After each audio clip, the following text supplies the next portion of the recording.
pardon this intrusion. That's an intro for people who know about John Z's last book.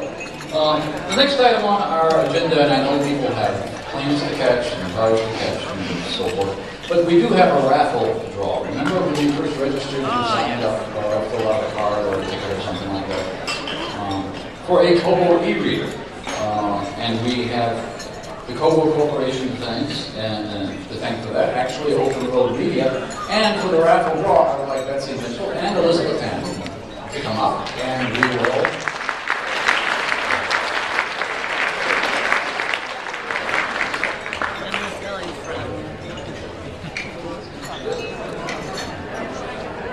I'm here on behalf of Open Road Media. Our mission is to find classic backlist that is not yet in digital form and to make it thus. And just this week we were honored to be able to bring out 5 of Liz's novels, including the award-winning Waking the Moon. And now we will bestow the winning Kobo. And thank you very much to Kobo, which is a Canadian company, and wanted you all to be more aware of it.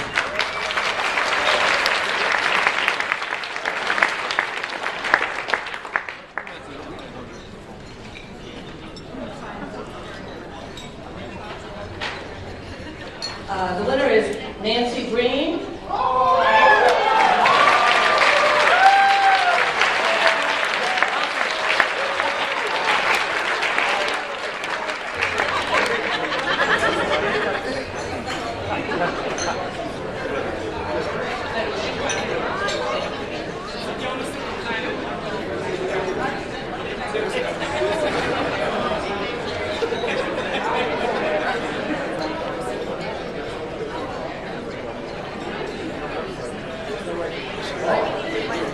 First of all, I would like to thank this year's committee and Peter Hallis, certainly, for having invited us here.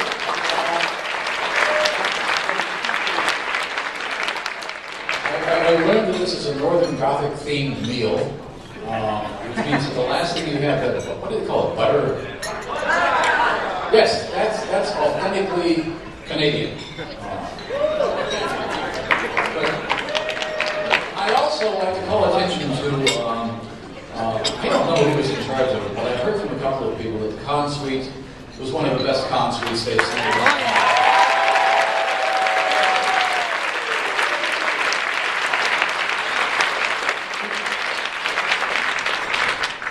As most of you know, I'm not a writer, I'm not an editor, I'm not an anthologist, and I have nothing to do, I'm not Gene, and I have nothing to do with Roger Rabbit, except having had a slight crush on Jessica a long time ago.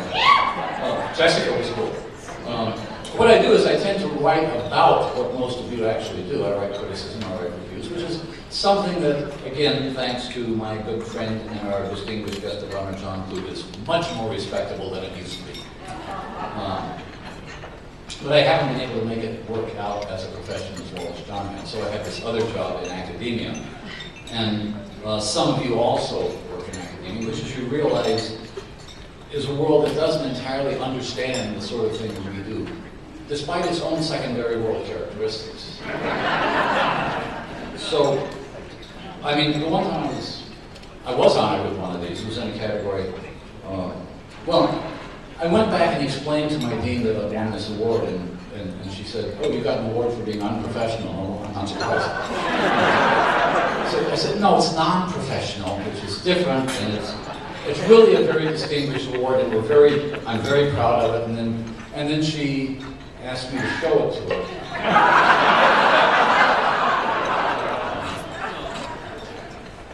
So what if our award looks like the sort of thing that might have happened if Lovecraft had been shipwrecked on Easter Island and turned into a stone god by the high priest Gale?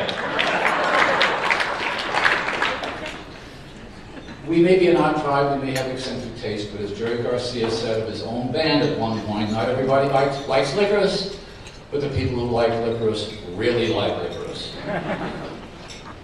It's a cliche, and one that you've heard more than once this weekend, to say that it's an honor to be just to be nominated, but I looked up some numbers, thanks to Mark Kelly's invaluable awards database now.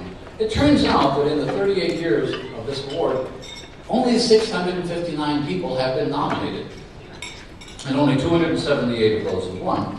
And the first awards, if I'm not mistaken, back in 1975, actually covered the previous 2 years.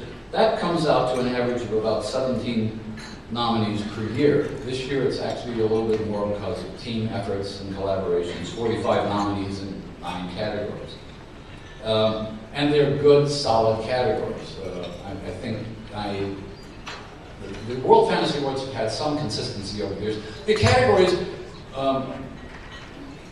the awards process, I think, is one of the best awards processes of the season in terms of how the awards are decided upon. As you know, it's partly a popular vote, partly judges. It could be worse. We could be running these awards the way George R. R. Martin runs his novels. In which case, all your favorite nominees would be killed sometime before the convention. We could run these awards like World Science Fiction, which has every couple of years a decision to just rejigger one of its categories into complete incomprehensibility. We could run these awards like the American electoral system, in which case all the winners would be determined only by people who live in Ohio.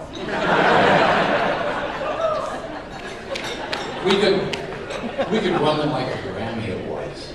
The Grammy Awards have, this year, had 400 nominees in 78 categories. And that was after they cut down the excess categories. And imagine how long we'd be here if we were doing that. We don't have any of those. We don't have contemporary Christian fantasy.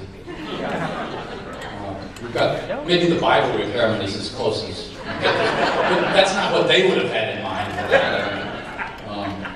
We don't have a category for, I don't know, best remix. That could get really awkward, couldn't it? They have best engineered album. I would think this year the best engineered album for us would have to be The Weird, because just manufacturing that was an engineering feat.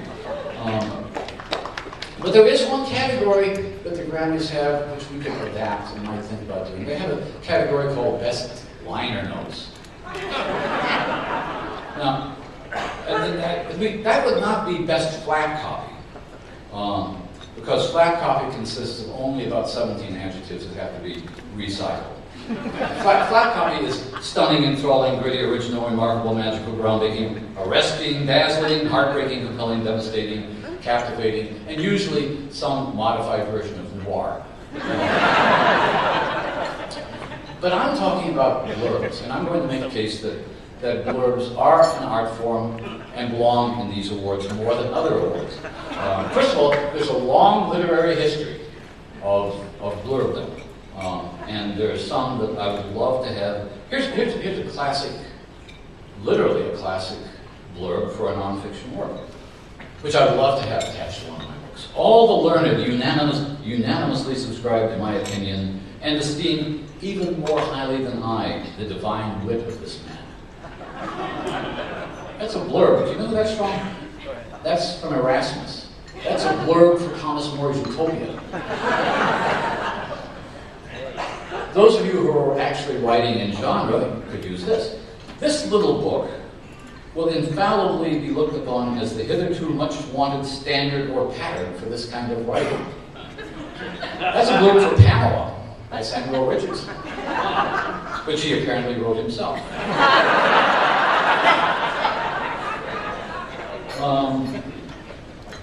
Here's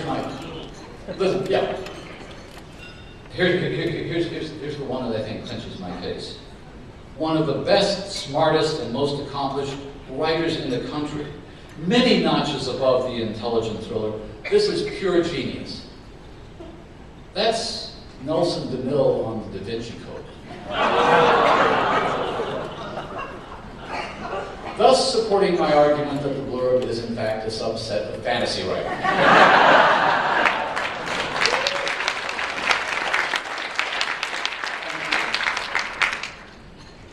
Well, but, okay, blurbs are an accepted fact of life. They could be a category here, and they're more important than ever now that half of you in the room are now working for Penguin House or Random Penguins or whatever the new name will be. And it brings me to the real issue of what I was trying to talk about, which has to do with well, it turns out I didn't really have any sense of what people might be interested in. So one of the ways of finding out what people are interested in, I realized might be to look at panel descriptions of various conventions I've been at, because people put together panels about things they have anxiety about. So I was trying to draw conclusions based on the topics of various panels at this convention and other conventions. And based almost entirely on those topics, I figured out something about what a career path is that at least beginning writers are concerned about. How do you choose where you want to belong? For example, there's a term which comes up a lot in these panel discussions, which is subgenre. And the subgenre is an academic term. We call it subgenre in academia. Agents call it niche. Booksellers call it shelves. And at one point, people identified themselves as a genre writer, being a novelist or a poet or a playwright. And then later it was science fiction, fantasy, or horror. Some people prefer to identify themselves simply as conscientious artists, creators of well-made fiction, which in the New Penguin House Glossary of Career Management is the definition for self-immolation. Today people want to know where you are, not simply a fantasy writer or a science fiction writer or horror writer. They want to know where you belong in this long list of possible genre locations, which we might think of as kind of a train. Separate cars on a very long train. For example, the steampunk car is there. It has very few seats left in it.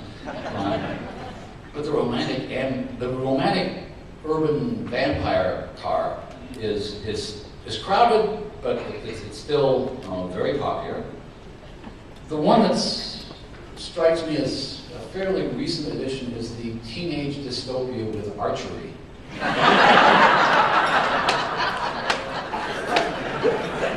I understand has really bad food service. Or you can take your chances in the interstitial spaces between cars and risk getting buffeted by the winds.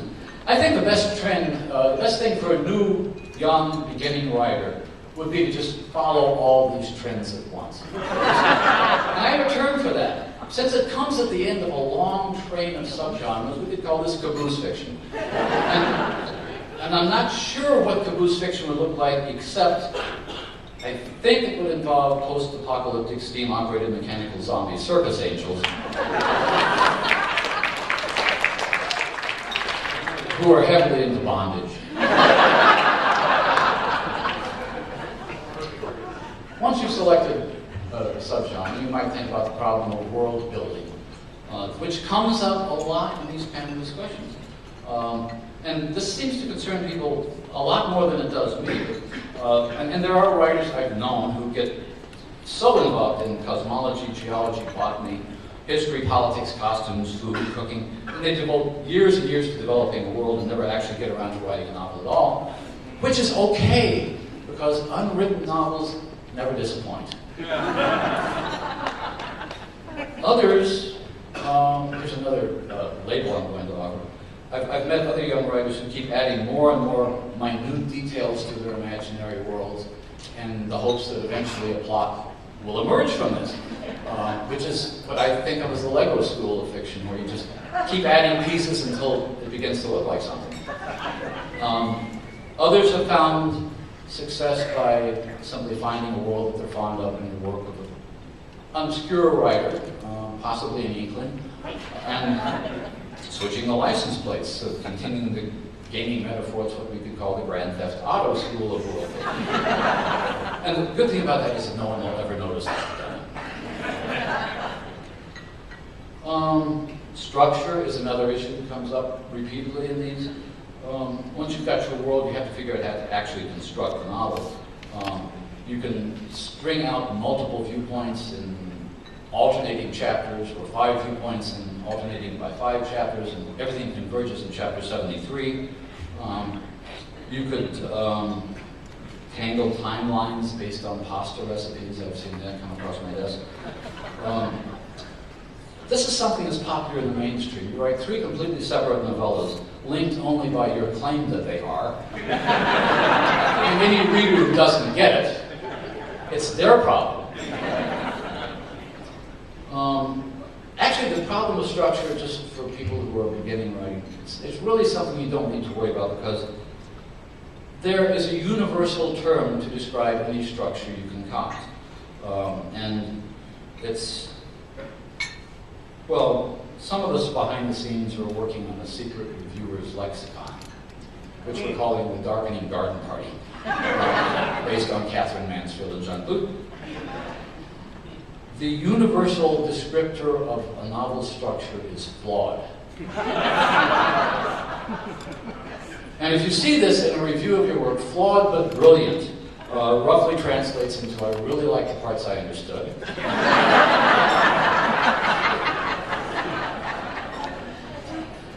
Flawed masterpiece means I really like the parts I understood, but there were too many parts.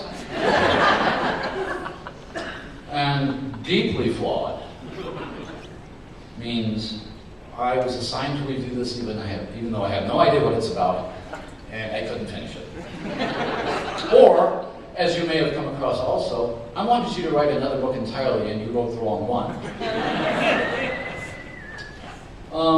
And one of the things, as long as we're mentioning reviews, one of the things that comes up again and again, and I hear a lot about this, is the issue of spoilers. Spoiler alerts. There is a sense among young writers that various venal, conspiratorial, insensitive critics and reviewers, such as myself, are simply lying in wait to alert your spoils or spoil your alerts, or whatever the proper verb form is. And you're absolutely right. You cannot, under the new Bertelsmann Pearson critics and reviewers licensing exam, has multiple choice questions, one of which, and you cannot win a critic's license now unless you can prove the ability to spoil the classics of world literature in 3 syllables or less. The whale wins. She's his mom. No lighthouse. No Godot.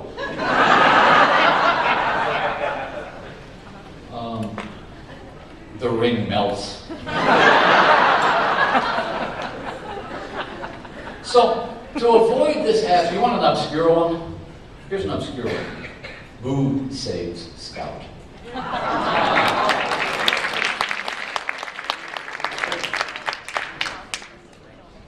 It's not that obscure. Okay, more obscure. Most obscure one I've got, George shoots Jay. Somebody has it? Gatsby. Okay.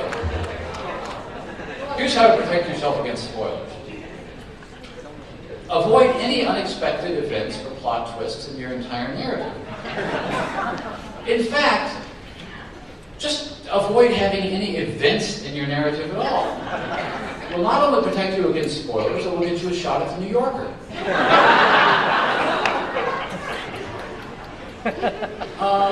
Some other things that have come up, and I just did copy some of these down from panel titles. Ninjas. No, you don't need ninjas in your novel. Almost no novels need ninjas. Ninjas are never going to replace zombies, so...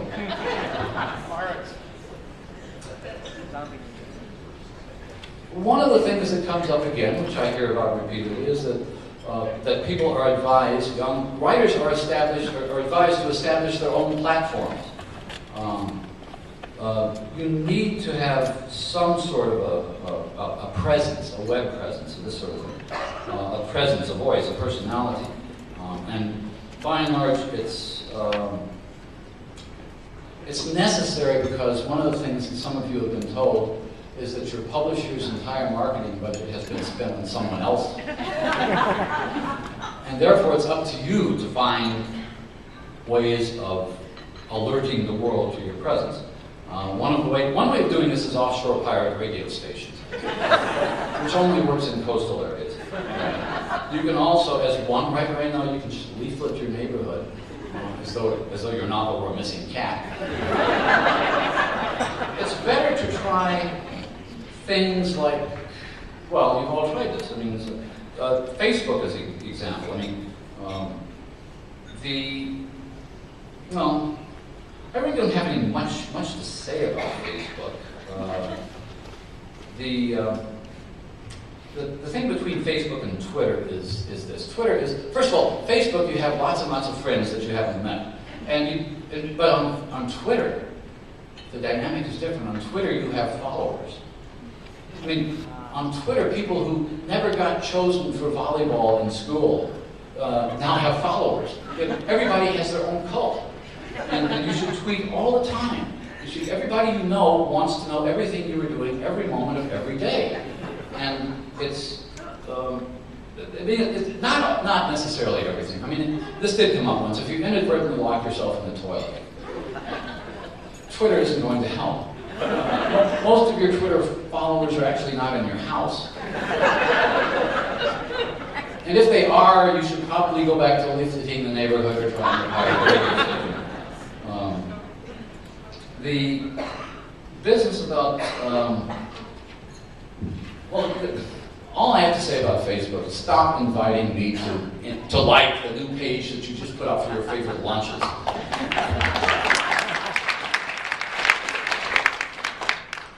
More important is LiveJournal. LiveJournal is wonderful. I don't actually use LiveJournal, but I love LiveJournal because it's a wonderful service to all kinds of writers. It's part diary and it's part diuretic. Because I discovered that many fiction writers are actually philosophers, or want to be philosophers, and they discovered that, you know, Wittgenstein did not get a multiple book contract for Tractatus Philosophicus. So you put your ideas at great length.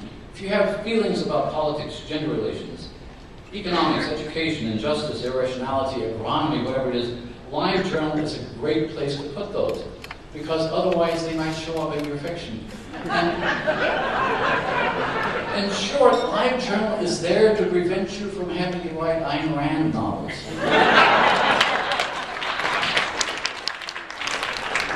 If Robert Heinlein had had LiveJournal, his last 4 novels would have been one sturdy novella. And eventually the book comes out and you're looking on Amazon. Don't read anything on Amazon. Stop reading your reviews on Amazon. For that matter, stop writing your reviews on Amazon. Some of the complaints you get about your fiction on Amazon's comments section in the pre-Amazon years would have been written in crayon on construction paper and mailed to you with not enough stamps. You wouldn't answer those. You don't have to respond to them on Amazon. And it doesn't matter that Harriet Klossner liked your book.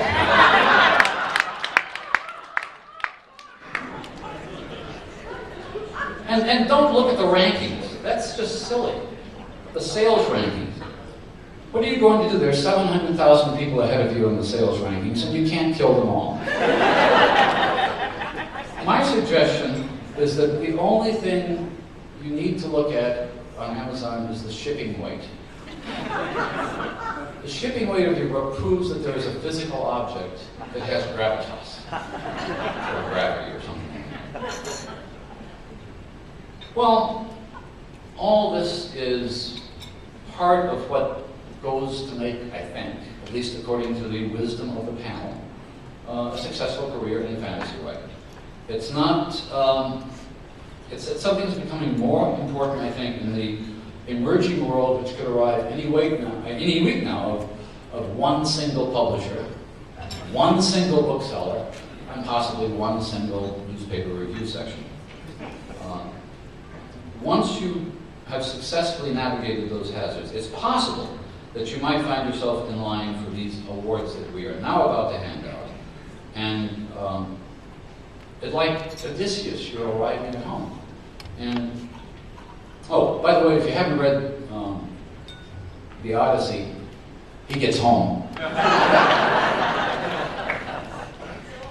I'd like to start off by announcing the 2 Life Achievement Awards winners for this year.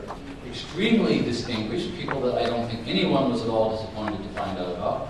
And in order to accept, first of all, the award for Alan Garner, can I ask Guy Gabriel Kay to come on, please?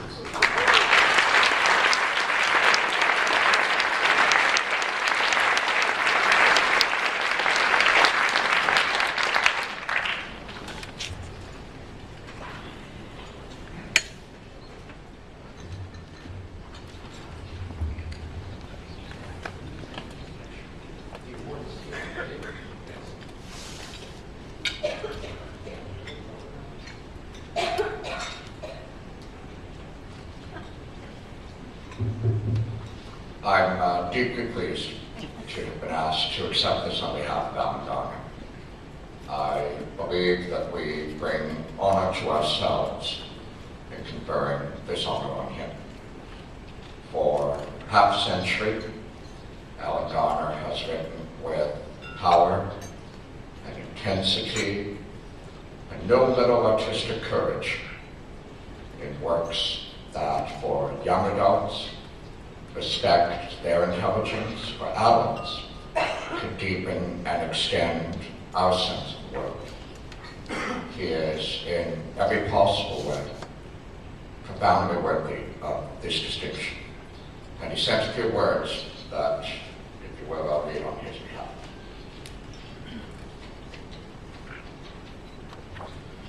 Hello, everybody. I'm sorry I can't be with you today, but life has conspired to prevent me. The last time I was in Toronto was 1983, and in those 29 years, continental drift has increased the distance between us by 57 inches, which makes it just that bit too far. What I could do at the age of 49 is not so easy at 78. Also, this year marks the completion and publication of a piece of work that began at 4:03 p.m. on Tuesday, 4th September 1956, when I started to write The Weird Stone of Bridgington. The resulting critical feeding frenzy on my side of the water has been and continues to be intense, and I react by retreating into the safety of my medieval workroom, which sits on a burial mound that's 4,000 years old, on a site that's been occupied since the end of the last ice age, 10,000 years ago. That's a time perspective I'm more comfortable with than the demands of publicity and the urgency of interviews. So I hope you'll forgive me for hunkering down and not think me ungrateful. I am very grateful. I am grateful for the honor you have bestowed on me in recognition of over half a century of work. But hang on a minute. In the chaos that is swirling about my ancient refuge, there is a consensus that I must have finished. That's him. Done. Draw the line. In these conditions, lifetime achievement could sound like an obituary. Forget that. Writing is not a job or an occupation, it's a pathological state. And the only way out is horizontal.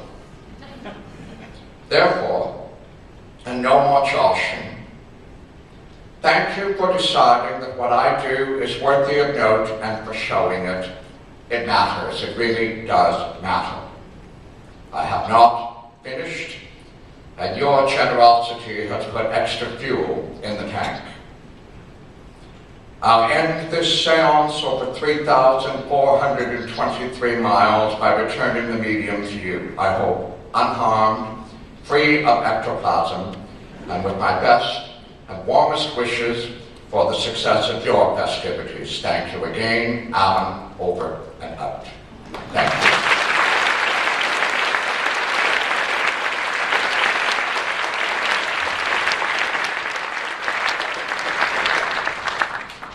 Accepting the Life Achievement Award on behalf of George R.R. Martin, who kills off all of my favorite characters, is Evelyn Baker.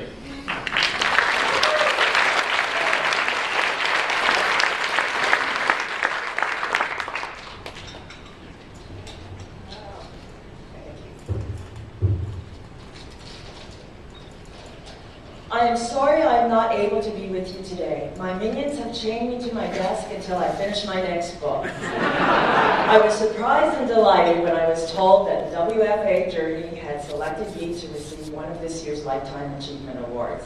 And even more thrilled when I learned that I'd be sharing the honor with Alan Gardner, a writer that I've read and admired for many years. I was also somewhat taken aback, however. I mean, lifetime achievement? Me? Surely my lifetime has just begun. It seemed like only yesterday that I was a young Turk, serving my decade on the new writer panel that seemed to be obligatory at every con of the 1970s. And now I have lots of achieving still before me. Surely it would be more fitting to give me the Lifetime Achievement Award years from now, after I retire and put away the computer. And, well, no, come to think of it, that won't work either. I don't intend ever to stop writing. I have too many stories yet to tell, another whole lifetime's worth of stories. Has anyone ever gotten 2 Lifetime Achievement Awards? No? Good, I have something to aim for.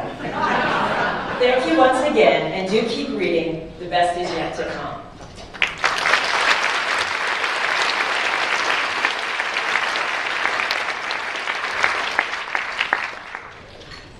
For the next 3 categories, I would like to invite to join me the winner of last year's Special Award Non-Professional, Lisa Krassenstein, who is here all the way from Australia. Lisa.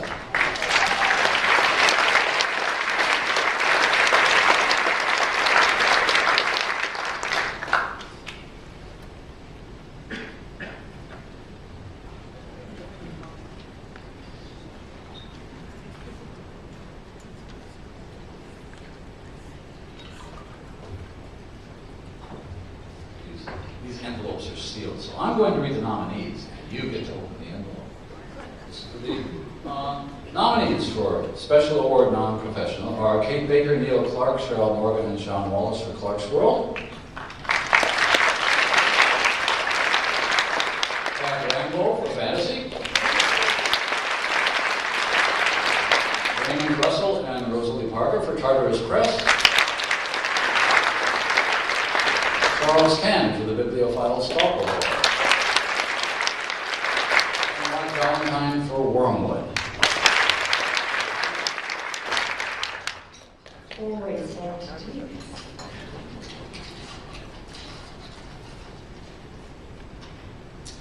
And the Special Award Non-Professional goes to Raymond Russell and Rosalie Parker for Tartarus Press.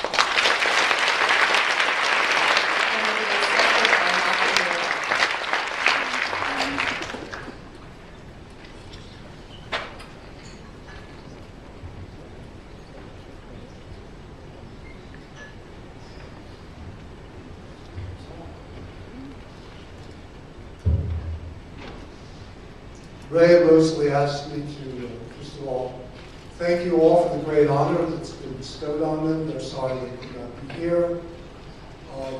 Those of you who may not know Tartarus Press books, they're among the most handsome now being produced.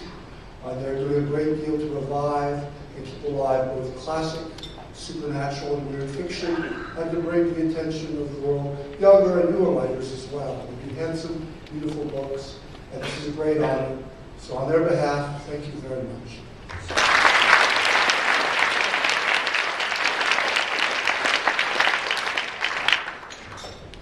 The nominees for Special Award Professional, John Joseph Adams for editing,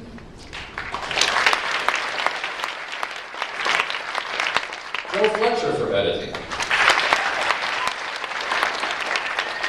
Eric Lane for publishing and translation, Brett Alexander Savory and Sandra Kasturi for Chising.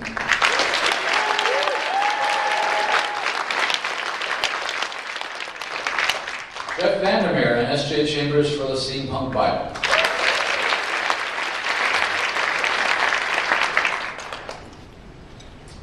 And the Special Award Professional goes to Eric Lane for publishing and translation.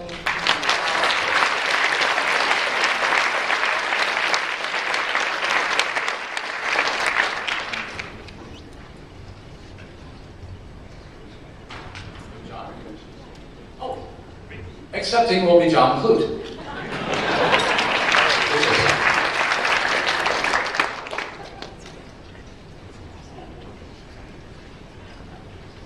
Thanks, Greg.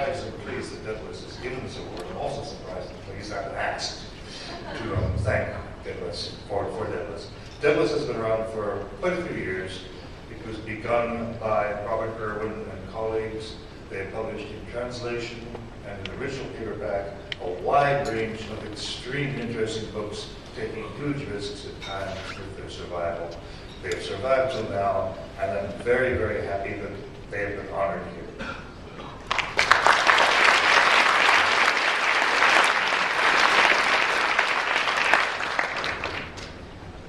And the nominees for Best Artist, John Coulthard. You've got me conditioned to wait for applause after every name, so if anybody really unpopular comes up, you should just applaud anyway. Julie Dillon. John Foster. Kathleen Jennings. And John DiCaccio.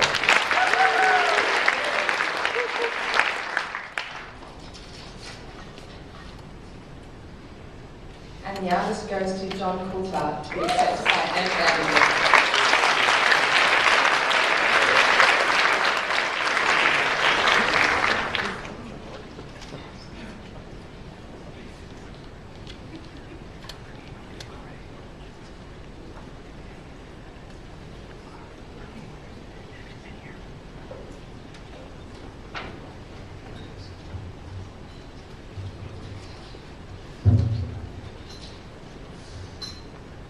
I've had the good fortune to work on many projects with John Coulthard, and I was thrilled and delighted when he was nominated, and he asked me if I would say a few words.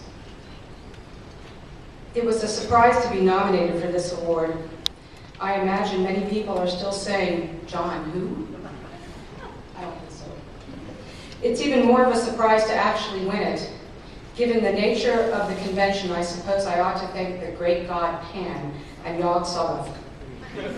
But it would make more sense to thank David Britton and Michael Butterworth at Savoy, Jill Roberts and Jacob Weissman at Tachyon, and Ann and Jeff Vandermeer, all of whom have given me the opportunity to help create some wonderful and unique books.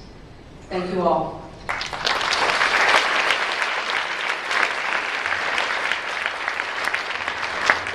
And thank you, Elisa. For the next 3 awards, I'm going to ask last year's Novella winner and this year's guest of honor, Elizabeth Hand, to help.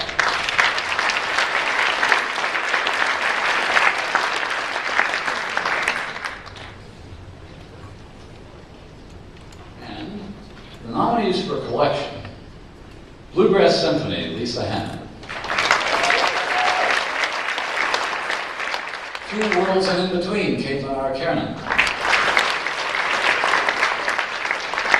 After the Apocalypse, Maureen F. McHugh. Mrs. Midnight and Other Stories by Reggie Oliver. And The Bible Repairman and Other Stories, Tim Powers.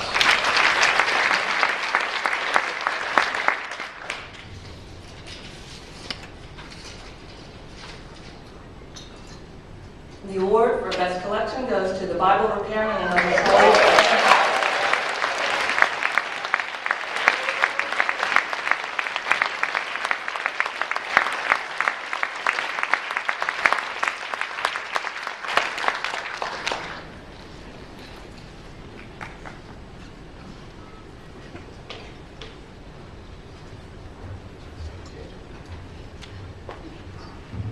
Thank you. This is genuinely unexpected and humbling because I did this year actually look at my competitors' work. It almost makes me feel guilty. But thank you. I am very grateful for this. It's a tremendous sort of reassurance when I look at friends of mine who have actual jobs and wonder if I'm wasting my youth still. This is a great thing to have. Obviously, it's a genuinely magical object. Look. And I would like to thank Jacob Weissman for the excellent first edition of it, and also Bill Schaefer for the very handsome subsequent limited hardcover. And I'd like to thank my first reader, who is my wife, who doesn't hesitate to tell me when I'm writing something pedestrian and lifeless and stupid. Thank you all again. This really is tremendous.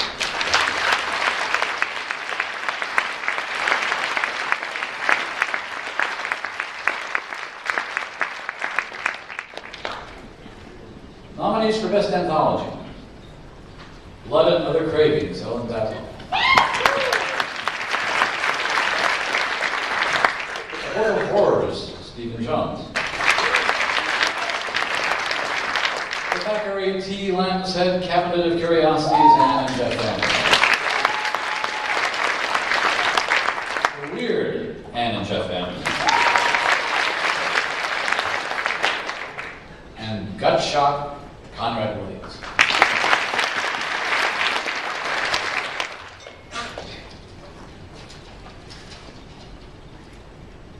The award for Best Anthology goes to The Weird.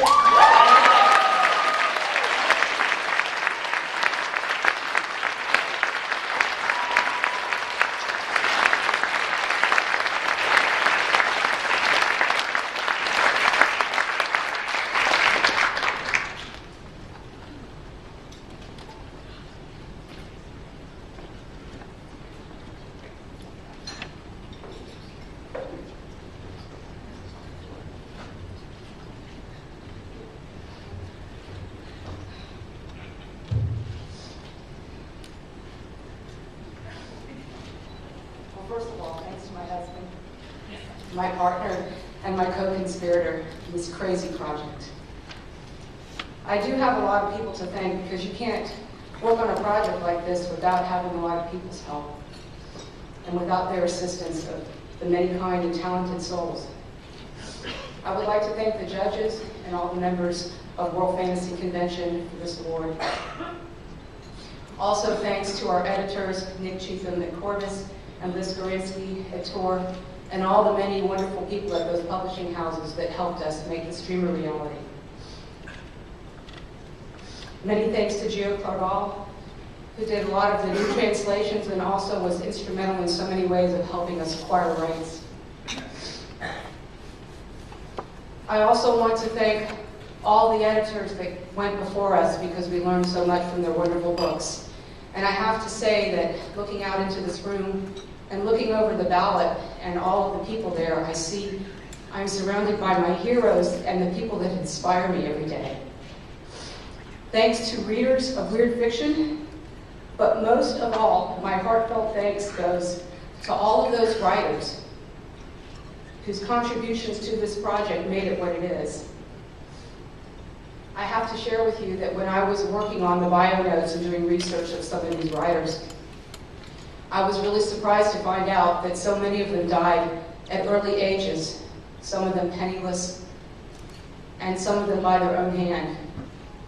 And it bothered me a lot, because what would my life be without these wonderful writers writing these wonderful stories? So most of all, thanks to all of the writers, 100+ writers of The Weird, all writers past, present, and future, thank you so much for your talents.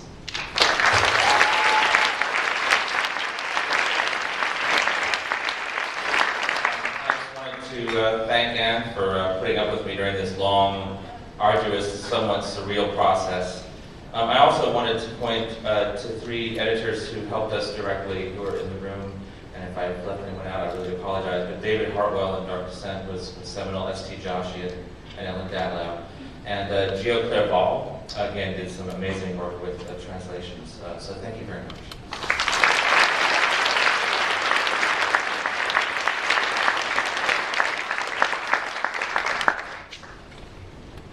Nominees in the short fiction category: Extor Demetrius, D. Duffy; Younger Women, Karen Joy Fowler; The Paper Menagerie, Ken Liu; The Journey of Only 2 Paces, Ken Howard; The Cartographer Wasps and the Anarchist Bees, E. Willie Hughes.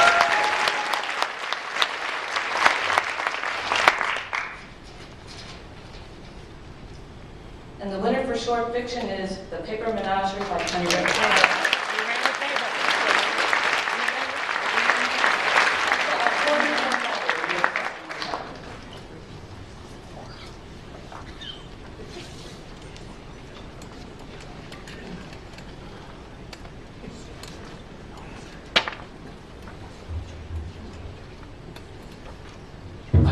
I'm accepting on behalf of Gordon, who had to leave, unfortunately.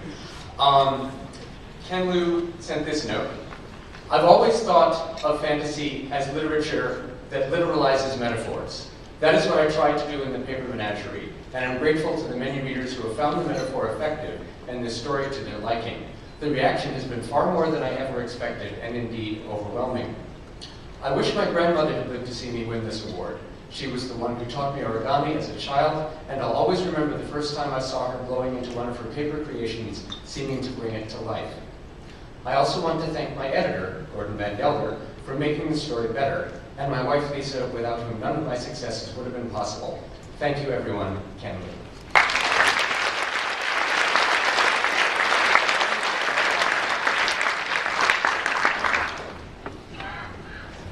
And thank you, Elizabeth Hand.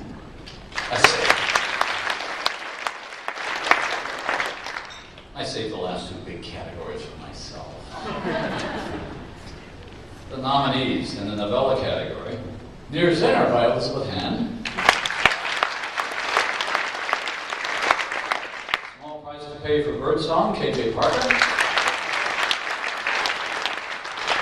Alice Through the Plastic Sheet, Robert Sherman, Rose Street Attractors, Lucia Shepard, Silently and Very Fast, Catherine and Valenti.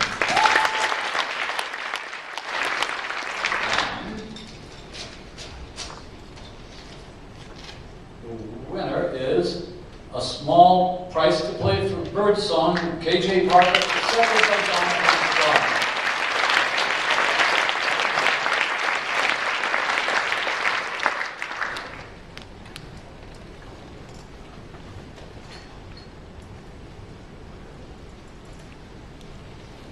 Who is wearing a tuxedo.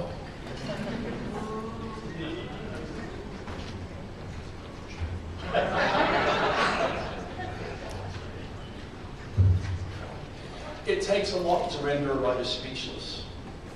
No matter how many emails I sent to KJ Parker, KJ remained speechless, but somewhat clear in the feeling that would be evoked should this moment arrive, which she had no faith in whatsoever. She is overwhelmed, she is moved, she is touched, and she sends her thanks to each and every one of the jurors, to everybody who's read the story, and to Bill Schaefer's Upbringing Press for supporting her work. Thank you.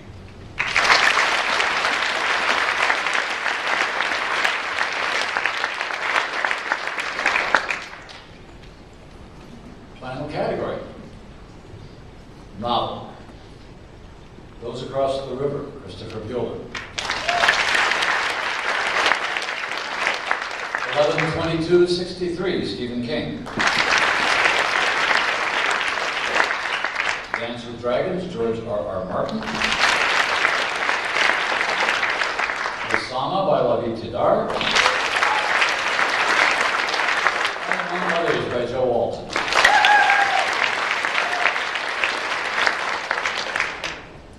The winner of the Best Novel Award, Osama.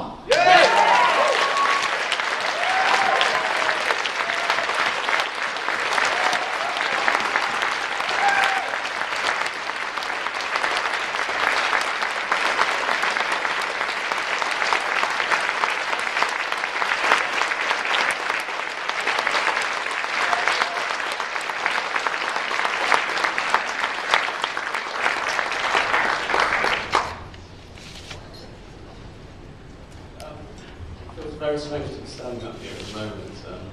Thank you very much.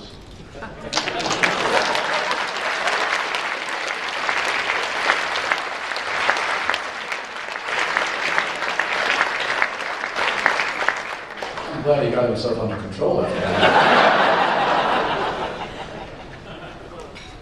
I wanted to call attention also, for those of you who haven't noticed, that the wine we were served called The Darkening Garden and Black Light was, if you hadn't noticed, named after works by our guests of honor.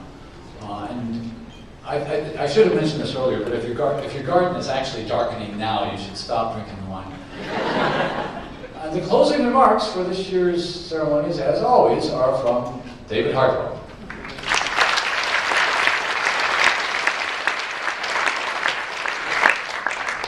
I want to thank the judges for serving this year on the awards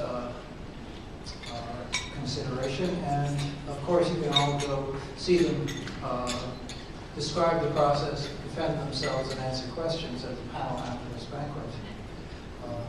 This is the last moment of the official World Fantasy Con this year. Next year, as you know, the convention will be in Brighton. Memberships will be for sale outside, right after the banquet, because, as you know, the CAF has sold out for 2 years straight. I would advise you to buy your memberships now. Secondly, the convention after that will be in Washington, D.C., and memberships will be for sale for that convention as well, outside the banquet after this. Get an early start. Thirdly, the board met this morning and decided that the convention in 2015 will be in Saratoga Springs, New York.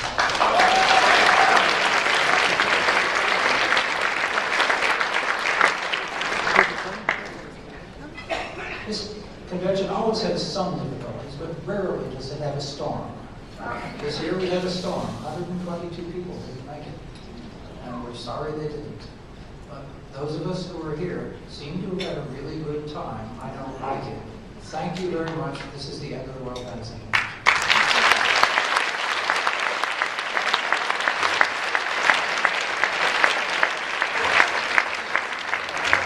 Point of order. The nominees and acceptors should come up and get their pictures taken.